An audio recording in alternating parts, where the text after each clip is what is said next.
warahmatullahi wabarakatuh. Halo semuanya, selamat pagi atau siang atau sore atau malam untuk rekan-rekan sekalian dimanapun kalian berada. Semoga sehat selalu dan terima kasih sudah mampir di tutorial SPSS bersama saya, Trisna Regina Febrianti Sanjaya. Pada kesempatan kali ini, kita akan membahas mengenai salah satu uji dasar dalam pengujian data statistik deskriptif, yaitu uji normalitas. Dan tentu aplikasi yang kita gunakan ialah IBM SPSS dan yang saya gunakan saat ini adalah versi 26. Nah, sebelum lebih lanjut, mari perhatikan atau mari kita bedah sedikit dulu mengenai uji normalitas itu sendiri. Nah, uji normalitas merupakan pengujian yang dilakukan dengan tujuan untuk menilai sebaran data pada sebuah kelompok data atau variabel apakah berdistribusi normal atau tidak.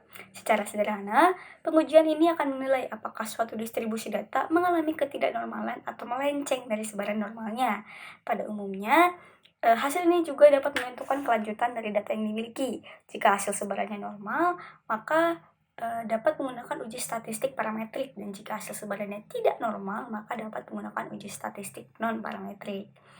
Nah, meskipun menurut Pak Wahyu Widiarso dari UGM, tidak selalu demikian karena perlu berbagai pertimbangan untuk menentukan tindak lanjut dari sebaran data yang dimiliki.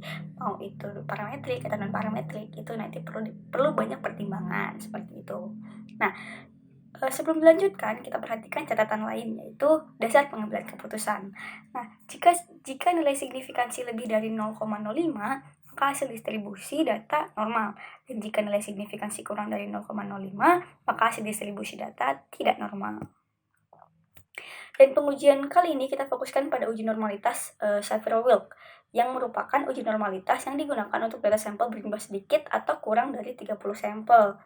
Perlu diketahui juga bahwa ada uji normalitas lain, yaitu Kolmogorov-Smirnov, yang digunakan untuk data dengan skala besar atau lebih dari 30 sampel. Tetapi di video ini kita fokus pada uji normalitas Shapiro-Wilk begitu. Nah, seperti biasa saya sudah siapkan contoh data yang akan digunakan untuk pengujian kali ini. Nah, contoh datanya ini adalah nilai ujian akhir semester mata pelajaran Bahasa Indonesia yang diambil dari 2 kelas, yaitu kelas IPS 1 dan IPA 1. Perlu diingat bahwa dalam melakukan uji statistik yang datanya lebih dari satu variabel, jumlah data dalam 2 variabel haruslah sama, sehingga jumlah sampel data yang digunakan kali ini berjumlah 30 dari kedua variabel. Nah, kita mulai ya, kita coba praktekkan. Jadi, pertama kita copy dulu nilai dari UAS ini, teman-teman. Jadi, kita copy. Oke, sudah kita copy, kemudian kita masukkan datanya ke SPSS. Di sini. Nah, kita paste. Oke, kita setelah kita paste di data view ini, kita lakukan pengecekan atau enggak pengaturan datanya di sini di variable view. Nah, misalnya di sini di nama ya. Di nama variabel 1 ini di sebelah sini kita geser. Jadi nama yang variabel 1 ini kita ubah jadi IPS 1. Kemudian yang variabel 2 ini kita ubah jadi IPA 1. Lanjut, untuk type dan wife itu kita biarkan saja begitu. Kemudian ini kalau desimal kita ubah jadi 0 biar tidak ada koma-komanya. Kemudian yang lain juga bisa dibiarkan begitu saja karena uji normalitas sudah cukup gitu ya. Nah, sebelum kita lanjut, kita cek kembali di data view apakah datanya sudah benar atau belum gitu. Kita cek kembali. Ini ada titik-titik, jadi kita coba hilangkan dulu, takutnya terbaca sebagai data karena banyak tanda tanya. Dan kita juga hanya menggunakan 30 ya. Oke.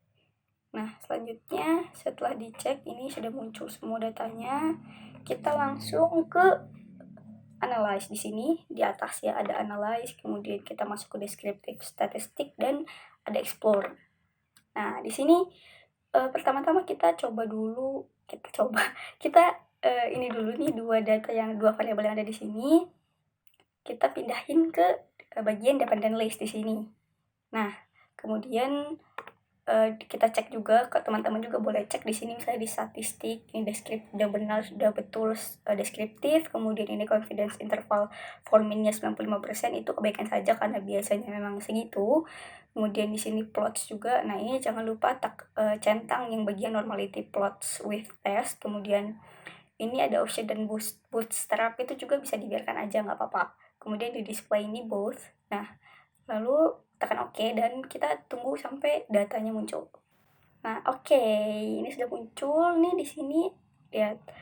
Ini kita bisa langsung cek di sini nih. Sebelum ini untuk bagian test of uji normalitasnya di sini, tapi sebelum kita ke situ kita cek dulu di case processing summary di sini, di summary di sini. Kenapa? Karena untuk melihat apakah seluruh data berhasil diproses dengan baik gitu. Nah, di sini juga bisa dilihat nih di bagian valid di sini. N-nya itu 3 di bagian IPS 1, N-nya 30, di IPA 1, N-nya juga 30 dan persentase 100%. Artinya seluruh data berhasil diproses secara sempurna gitu. Gak ada data yang ketinggalan gitu kan. Nah, kemudian setelah itu terdapat ini di bawahnya terdapat tabel deskriptif gitu yang menjelaskan mengenai detail proses data. Tapi kita bisa langsung scrolling aja ke bawah. Nah, di bagian test of normality yang tadi udah saya bilang gitu kan.